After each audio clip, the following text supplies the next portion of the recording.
ভাইরা আমার, আমি আপনাদের সামনে আরো কিছু কথা তুলে ধরছি। সালাবা নামে সালাবা ইবনে হাকিম নামে এক সাহাবী ছিল। ওই যে আমরা যেমন চিন্তা ভাবনা করি, সালাবার মনে ওই রকম চিন্তা ভাবনা ছিল যে রসুল যখন দোয়া করে কবুল করবে আল্লাহ, আর আমাদের সেটা এক হবে। আমরাও তো এখনো মনে করি সবাই যে রসুল দোয়া করবে, দোয়া করলে আমাদের অনেক কিছু হবে, সুপারিশ করবে, তাহলে তো আমরা বেঁচে যাবো। শোনেন, সুপারিশ রসুল এমনি এমনি করবে না। আপনার যদি আমল না থাকে ঠিক, আপনার আমলে যদি ব্যাপক ঘাটতি থাকে, পরের গুণা, পরের জিনিস যদি লেনদেন করে, এগুলা গুণা আল্লাহ রসুলের সুপারিশ দিয়ে এগুলো মাফ হবে না। তবে এমনি কোনো গুণা টুনা থাকলে সেটা একটা আলাদা বিষয়, সেগুলা সুপারিশ করলে হবে। এগুলা যদি থাকে আপনাকে নাকি পরিশোধ করে যেতে হবে। আল্লাহ রসুল সুপারিশ করলে হবে? আমি সেটা তো যাচ্ছি, পরে যাচ্ছি। এই সালাবা ইবনে হাকিম এই ফজরের নামাজে পড়ে রসুল সাল্লাল্লাহু আলাইহি ওয়াসাল্লাম কিছু কথা বলেন, সব সাহাবীরা চলে গেল, উনি বসে আছে। রসুল সাল্লাল্লাহু আলাইহি ওয়াসাল্লাম বললেন, এই সালাবা, তুমি যাচ্ছ না কেন? তো কাছে, আল্লাহ নবী, আপনার কাছে আমার একটা কথা। বলো, কি কথা বলো? তো কাছে, আল্লাহ নবী, আপনি যদি দোয়া করেন আল্লাহ তা কবুল করবে, এটা আমার বিশ্বাস। তো কি দোয়া, কি করবো, কি হয়েছে বলো? কাছে, আমার যেন ধন সম্পত্তি বৃদ্ধি হয়, আর বৃদ্ধি হলে আমি দান খয়রাত করব, গরিব দুঃখী মানুষের দিব, সাদগা করব। আল্লাহ নবী একটু করছে, সালাবা শোনো, তোমাকে যে একটু আল্লাহ দিছে, যেটুকুই দিছে, এটাই উপরে সন্তুষ্ট থাকো। এটা নিয়ে গেলে তুমি চলে ফিরে এক করতে পারো, তুমি ভালো থাকবে। তুমি ইহকালীন জীবন, পরকালীন জীবন আপনার ভালো হবে। আপনি বেশি ধন সম্পদ নিও না রে, যাও বাবা যাও। রসুল আউমাউ করে বিদায় করে দিলেন। এখন ওই জাসার মনে চিন্তা করতেছে যে আরে, রসুলের কাছে গেলাম, রসুলের সঙ্গে আমি বেড়াই, নামাজ পড়ি, সব কিছু করি, সব হুকুম মেনে চলি, আর আমার একটা দোয়া করে দিচ্ছে না, খালি মুখটা একটু বলবে, তাহলে তো আমার সম্পদ বৃদ্ধি হয়ে গেল, করছে না কেন? মনটা একটু তার খারাপ হয়ে গেল। আমাদেরও মনটা খারাপ হয়, যেহেতু যার সঙ্গে আমার ভালোবাসা উদ্বোস করি এক করি, হঠাৎ করে একটা দাবি করলে যে দাবিটা তার পক্ষে করা সম্ভব নয়, আর বা করতেও পারবো না, তাও আমরা তখন না দিলে আমাদের দাবিটা শুনে আমরা মন খারাপ করি। তো তেমনিভাবে সালাবা মনটা খারাপ করলো। তারপরে কয়েকদিন পর কছে, না হবে না, আমি রসুলের কাছে দোয়া করে নিয়ে ছাড়বো, এগুলা কথা আমি শুনবো না। কয়েকদিন পর আবার ওই ফজর নামাজ পড়ে বসে আছে। রসুল সাল্লাল্লাহু আলাইহি ওয়াসাল্লাম কাছে, সালাবা কি হলো, যাও, সবাই গেল, তুমি যাও। তো কথা, আল্লাহ নবী, আপনি আমার জন্য না দোয়া করেন, আমার যেন ধন সম্পদ বৃদ্ধি পায়, আমি দান খরচ করবো, সব কিছু করবো, জাকাত দিব, সব দিব, মানে আমি সদকা দিব আর কি। আল্লাহ নবী কাছে, সালাবা থাক, তুমি লোভের মধ্যে পড়ে গেছো, এই লোভনীয় মধ্যে পড়ে গেছো, তুমি যা দিছো ওটা সন্তুষ্ট থাকো, যাও, তুমি এগুলা লোভ ছাড়ে দাও, এগুলা তুমি নিও না, ধন সম্পদ বেশি হওয়া ভালো নয়, বেশি সম্পদ হলে তোমার মনটা অন্যদিকে যেতে পারে। হ্যাঁ আল্লাহ নবী, যাবে না, আপনি দোয়া করে দেন। রসুল সাল্লাল্লাহু আলাইহি ওয়াসাল্লাম সেদিনও দোয়া করে দেন নাই। তৃতীয় দিনে আবার কয়েকদিন পর আবার চলে গেছে, যাই বলতেছে, হে আল্লাহ নবী, করেন দোয়া, আমার জন্য একটু করে দেন দোয়া, আমি এক করবো, তো দান খরচ করবো, দাও, দোয়া করে দাও আল্লাহ নবী। আল্লাহ নবী হাত তুলে দোয়া করলেন, যে আল্লাহ, সালাম ইবনে হাকিম তার একটু ধন সম্পদ বৃদ্ধি করে দিলে সে দান খয়রাত করবে, সদকা দিবে, সেই জন্য সে বারবার আমার কাছে এসে বলতেছে, আমি তো তাকে রাজি হই নাই, হে আল্লাহ, তার তুমি ধন সম্পদ বৃদ্ধি করে দাও, বৃদ্ধি করে দাও, আর ধন সম্পদ বৃদ্ধি করে দাও হে আল্লাহ। আল্লাহ তাআলা কবুল করে নিলেন, কবুল হয়ে গেল দোয়া, এবং সালাবা চলে গেলেন, মনে মনে খুব খুশি হয়ে গেলেন। তারপরে তার তো ছিল ভেড়া, দুম্বা, উট, ছাগল ছিল। এগুলা কিন্তু কি হলো জানেন? এগুলা যারা হালুল বকরি ছিল, তারা তাড়াতাড়ি ঝাঁক আসে গেল, গাভিন হয়ে গেল, সব বকরি, ভেড়া, উট, দুম্বা সকলের বাচ্চা হয়ে গেল। 3টা করে বাচ্চা হচ্ছে, 2টা করে বাচ্চা হচ্ছে, 4টা করে কারো বাচ্চা হচ্ছে, অনেকগুলো হয়ে গেল। ওই খুশি হয়ে গেল।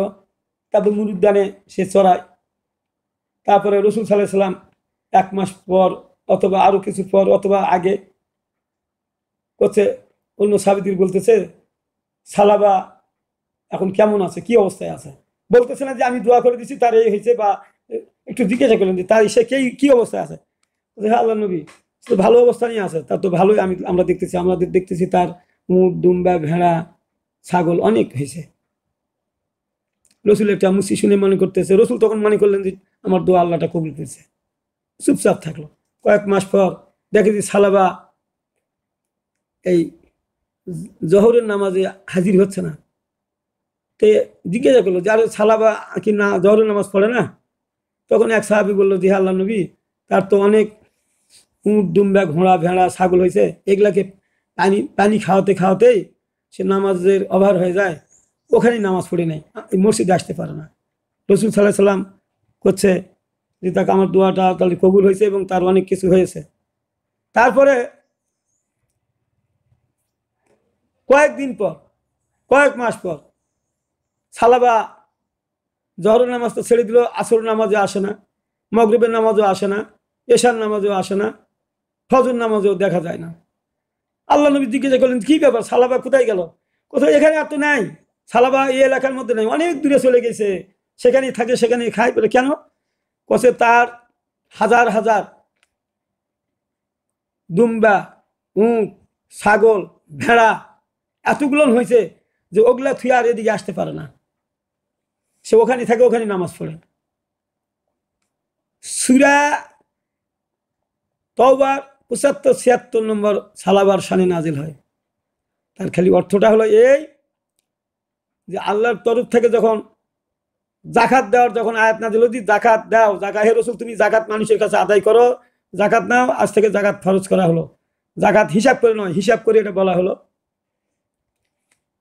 তখন রাসূল সাল্লাল্লাহু আলাইহি সাল্লাম কার কাছে আগে পাঠাবে? প্রথম যেহেতু হিসাব করে জাকাত নেওয়ার অর্ডার আসলো, আগেও জাকাত ছিল কিন্তু তখন হিসাব করেছিল না, এখন হিসাবের মধ্যে হিসাব করে দেওয়া হয়েছে। তো সালাবার নাম লিখে দিলেন, আরো কয়েকজন সাহাবীর, বড় বড় সাহাবীর নাম লিখে সলিম এবং জাহিনা নামে দুইজন সাহাবীকে চিরকুট দিয়ে বললেন আগে তোমরা সালাবার কাছে যাবে, অমুক জায়গার বাড়ি, তার কাছে যাবে, তাকে আমার চিরকুটটা দিবে, এই সিলটা দিবে, তারপরে ওগুলা দিবে, দিয়ে সবগুলা নিয়ে তোমরা আসো। সালাবার কাছে যখন এরা দুইজন সলিম এবং জাহিনা নামে দুই সাহাবী চলে গেলেন, তখন চিঠিটা খুলে দেখে পড়ে করছে এই চিঠিটা কে দিছে? করছে রাসূল সাল্লাল্লাহু আলাইহি সাল্লাম দিছে। রাসূল সাল্লাল্লাহু আলাইহি সাল্লাম দিছে বলে হ্যাঁ। তো করছে যে দেখো তোমরা আর কার কার আর কার কার যাবে? করছে আরো দুই তিনজনের কাছে যাবো। যাও ওগুলা নিয়ে আসো, তোমরা ওগুলা নিয়ে আসো, নিয়ে আসে আমার থেকে নিয়ে যাও। তখন তারা গেল, অন্যদের কাছে চিঠি দিল, সেই মোতাবেক তারা দিয়ে দিল। কটা, কার দুটা দিছে, কেউ তিনটা দিছে, কেউ চারটা ভেড়া দিছে, কেউ গরু দিছে, যার যা আছে সেইভাবে দিয়ে দিছে আর কি।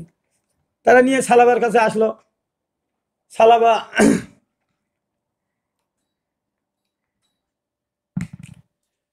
সালাবা তখন করছে দেখো এগুলা তোমরা নিয়ে আসলে হিসাব করে? বলে হ্যাঁ।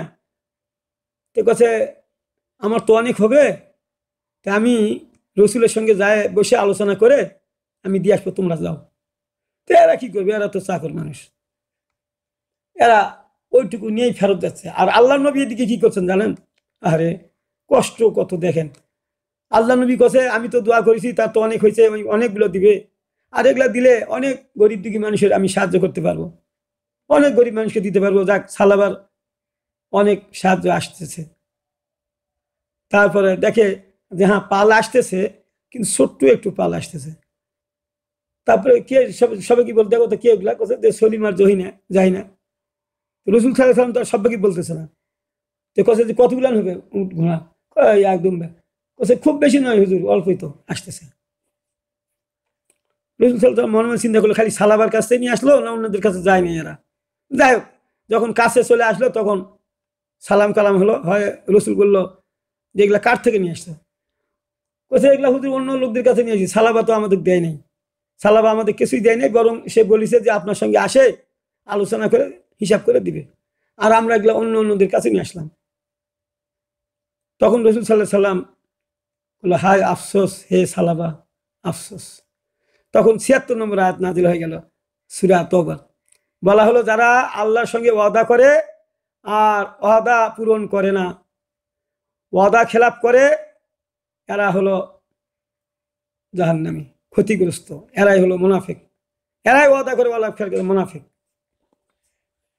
ভাইরা আমার, এই আয়াত নাজিল হলে রাসূল সাল্লাল্লাহু আলাইহি সাল্লাম সাহাবীদের সামনে বললেন, সালাবার স্বামীতে এই আয়াত নাজিল হলো, তো সে তো ওয়াদা ভঙ্গ করলো, এরকম ব্যাপার, সে তো মুনাফিক হয়ে গেল।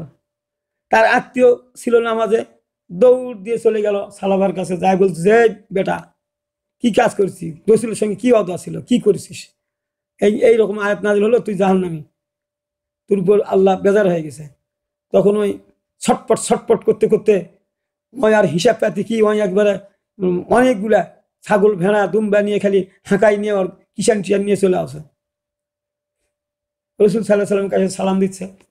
রসুল সাল্লাহ সাল্লাম সালামের জবাব দিচ্ছেন না, সালামের জবাব দিচ্ছেন না, তারপরে আবার সালাম দিচ্ছেন। 3 বার যখন সালাম দিল, রসুল বলছে, এই সালাবা শোনো, তোমাকে আমি চিঠি দিলাম, তুমি ফেরত দিলে কেন, ওই লোকগুলোকে ফেরত দিলে কেন, তুমি বেশি বুঝো না?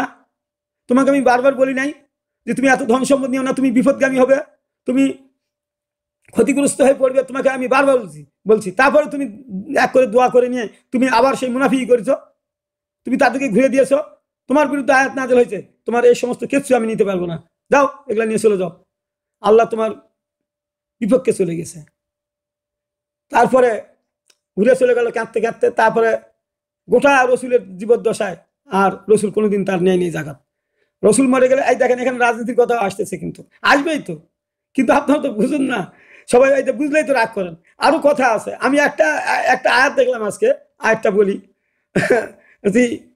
মানুষেরা সবাই আয়াত পড়ে, কোরআন পড়ে, সব পড়ে, কিন্তু যখন কোনো আয়াতের অর্থ করা হয় তখন তারা গোমরা হয়ে বসে থাকে, মানে শুনতেই পায়নি, এক পর্যায়ে তারা ওখান থেকে উঠে চলে যায়। মানে কোরআন শুনবে, কোরআন পড়বে, সবকিছু করবে, কিন্তু কোরআনের যখন আয়াতের যখন অর্থ করা হয়, হুকুম হাকাম আসে, নির্দেশ আসে, তখন তারা সেটা মেনে নিতে চায় না।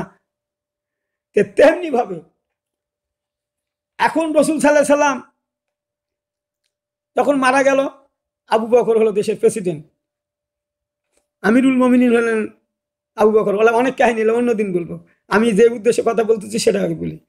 আবু বকরের শাসন আমলে তখন সালাবা জানতে পারলো যে এইবার আবু বকর দেশের ক্ষমতায়, রাষ্ট্র ক্ষমতায় বসেছে। তো উনি চিন্তা করলেন, সালাবা চিন্তা করলেন যে উমর ফারুক তো খুব সরল মানুষ, দয়ালু মানুষ, তার নিজের সমস্ত সম্পত্তি, ধন সম্পদ আল্লাহর পথে বিলীন করে দিয়েছে, দান করে দিয়েছেন, খুবই ভালো মানুষ। আর সে যেহেতু দান মানুষে করে, আল্লাহর পথে খরচ করে, তাহলে আমি যদি অনেকগুলা উট দুম্বা ভেড়া নিয়ে যাই, তাহলে অবশ্যই সে গ্রহণ করবে, আর গ্রহণ করলে আমার গুনাহ খাতাগুলো মাফ হয়ে যাবে। তার এটা বিশ্বাস ছিল।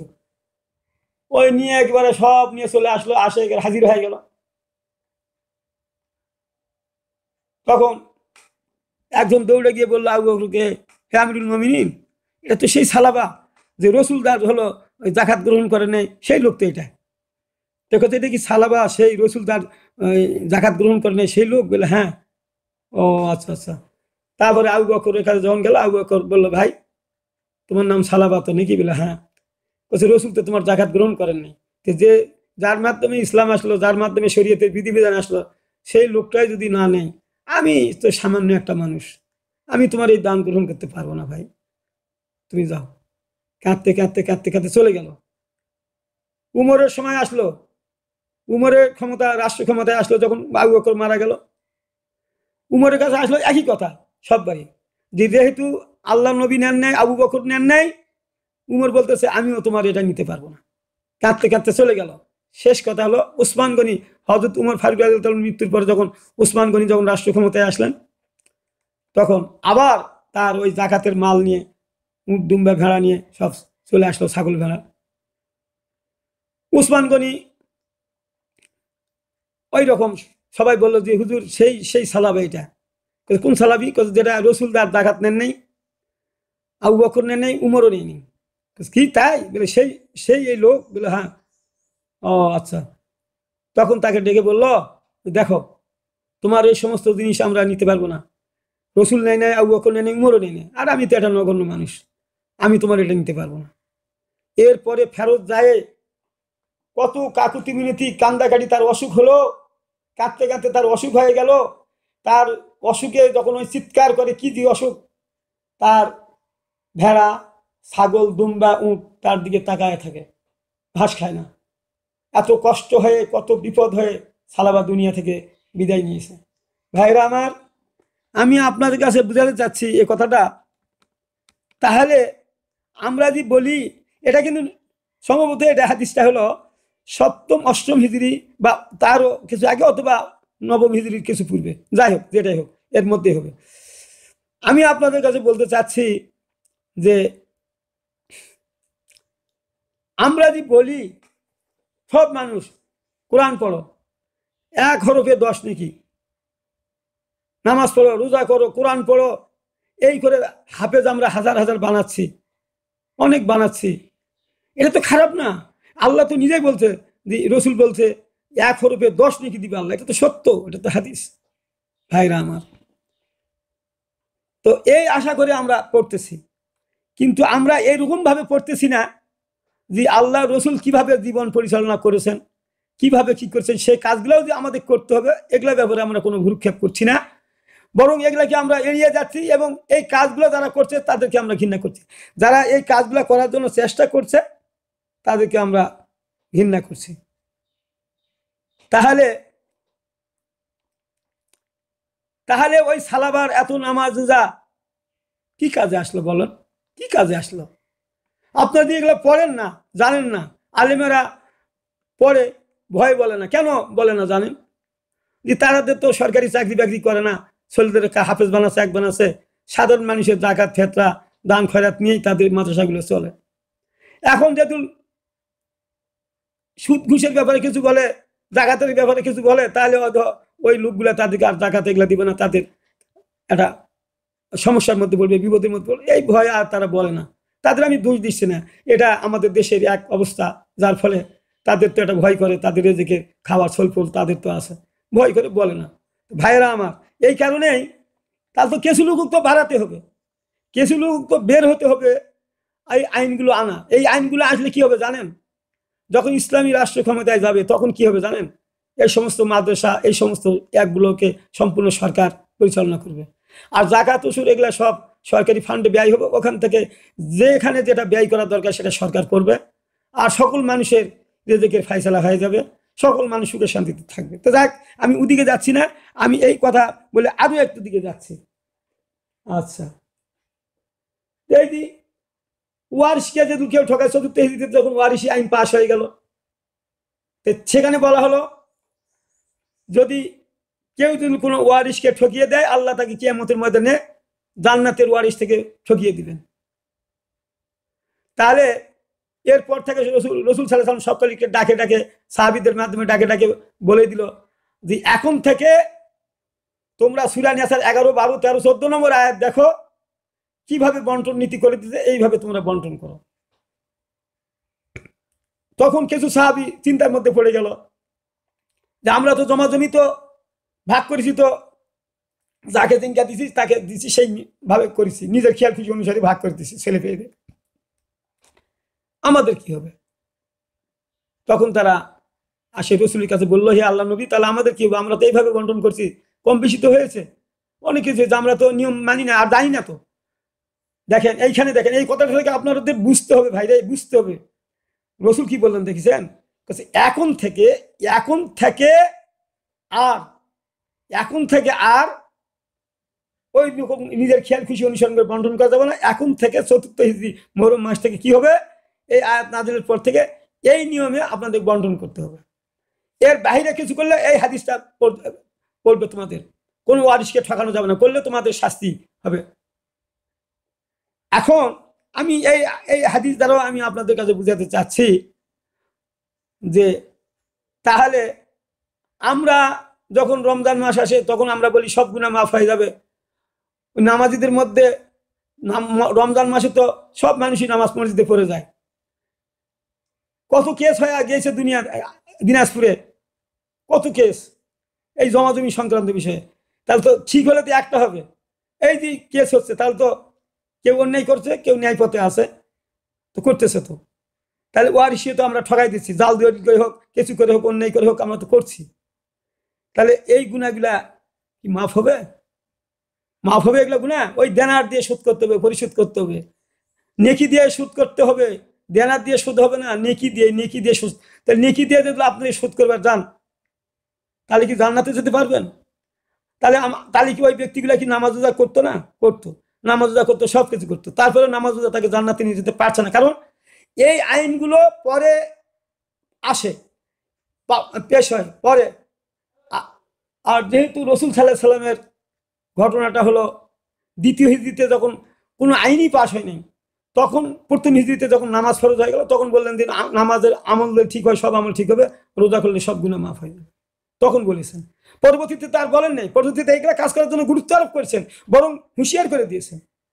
তা আমরা ওই পর্যন্ত দ্বিতীয় পর্যন্ত ইবাদত করে আমরা চলছি, কিন্তু কিছু মানুষ তো ফির আবার এই রসুলের সব হুকুম আহকামগুলো মানার জন্য তো চেষ্টা করছে, দাওয়াত দিচ্ছে, ঘরে ঘরে যাচ্ছে, কিন্তু যারা আমরা এগুলা নিয়ম নীতিভাবে চলছি, তখন আমরা সমালোচনা করছি ওই লোকগুলার যারা আল্লাহর জমিনে আল্লাহর দিন কায়েমের চেষ্টা করছে, তাদের বিরোধিতা করছি। কিভাবে বিরোধিতা করছি? এই ওগুলা আইন মানা যায়, ওগুলা আইন মানা যায়, চুরের হাত কেটে দেওয়া যায়, জেনা ব্যবসার সঙ্গে করা যায়, এগুলা করা যায়, এগুলা যায় না। এখন এগুলা কথা বলে আমরা ইমানদারদেরকে বিভ্রান্ত করছি, আবার নামাজও করছি, সব কিছু করছি। এই কারণে আমাদের বিভিন্ন দলে আমরা বিভক্ত হয়ে পড়ছি। আমি আরো কিছু এক দিই, তামিমি গোষ্ঠীটাও দিই। আচ্ছা, তামিমি গোষ্ঠী রসুল সাল্লাল্লাহু আলাইহি ওয়াসাল্লাম নবম হিজরিতে সদগার মাল বন্টন করছিলেন, সদগার মাল বন্টন করছিলেন, তখন আর তামিমি গোষ্ঠী দাঁড়িয়েছিল, তামিমি দাঁড়িয়েছিল, জুল খুয়াইসিরা আর তামিমি ওর নাম। তো বললো, হে আল্লাহ নবী, ইনসাফ করুন, ইনসাফ করুন, ইনসাফ করুন। আল্লাহ নবী তার দিকে তাকিয়ে বললেন, হে সালাবা, এই তামিমি, আমি যদি ইনসাফ না করবো তো কে ইনসাফ করবে? তখন বললেন যে আমি যদি ইনসাফ না করবো তো কে ইনসাফ করবে? তখন আমি